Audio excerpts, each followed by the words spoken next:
Telugu Desam party కుటుంబ సభ్యులకి అందరూ పండగలాగా జరుపుకుంటారు. పొద్దు నుంచి చూస్తూ ఉన్నారు. చాలా పెద్ద ఎత్తున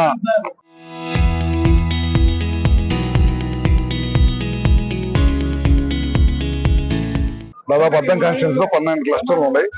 క్లస్టర్లలో చాలా పెద్ద ఎత్తున కార్యకర్తలు, సీనియర్ నాయకులు, ఇప్పటి నాయకులు, అన్ని తరాల నాయకులు వచ్చేసి అందరూ కూడా కోలాహలంగా ఇక్కడ అందరూ కూడా ఇచ్చి మన పార్టీ తీర్మానాలు కానీ అన్నిట్లో పాల్గొని పార్టీ సిద్ధాంతాలను కూడా అన్నింటిని కూడా చూసుకుంటూ ముందుకెళ్తా ఉన్నారు.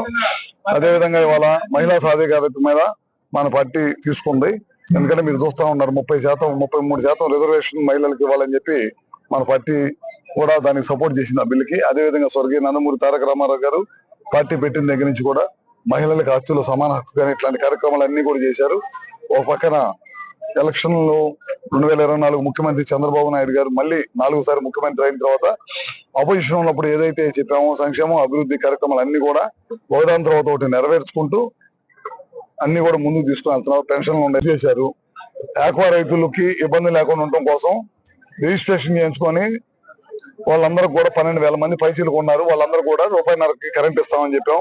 అది కూడా వచ్చే నెల నుంచి ముఖ్యమంత్రి గారు అనౌన్స్ చేశారు ఇస్తామని చెప్పి. ఇలాంటి కార్యక్రమాలన్నీ కూడా చేసుకుంటా ముందుకెళ్తా ఉన్నాము.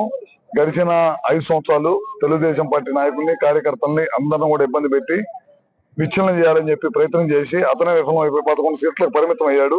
తెలుగుదేశం పిలుపు మేరకు మనకున్న పరిస్థితుల్లో ఇవాళ పశ్చిమాసియా దేశాల్లో యుద్ధం కారణంగా డీజిల్ కొరత, గ్యాస్ కొరత, పెట్రోల్ కొరత ఉండే ఇబ్బంది తలెత్తిద్దనే ఉద్దేశంతో ప్రధానమంత్రి గారు పిలిపిస్తే ఆ పిలుపులో భాగంగా మనం వర్చువల్ గా వాళ్ళు పెట్టుకుంటున్నాం.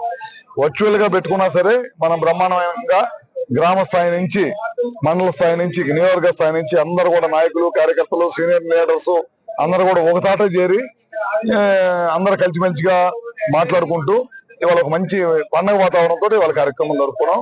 బ్రహ్మాండంగా చేశారు. అన్ని చోట్ల మన జిల్లాలో అయితే నాకు తెలిసి పొద్దు నుంచి మన జిల్లాలో ఉన్న ఎమ్మెల్యేలతో అందరితో కూడా మాట్లాడాను.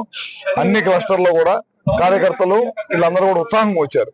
మనం ఒంగోలు చేసిందంటే అపోజిషన్ ఉన్నప్పుడు చేసాం.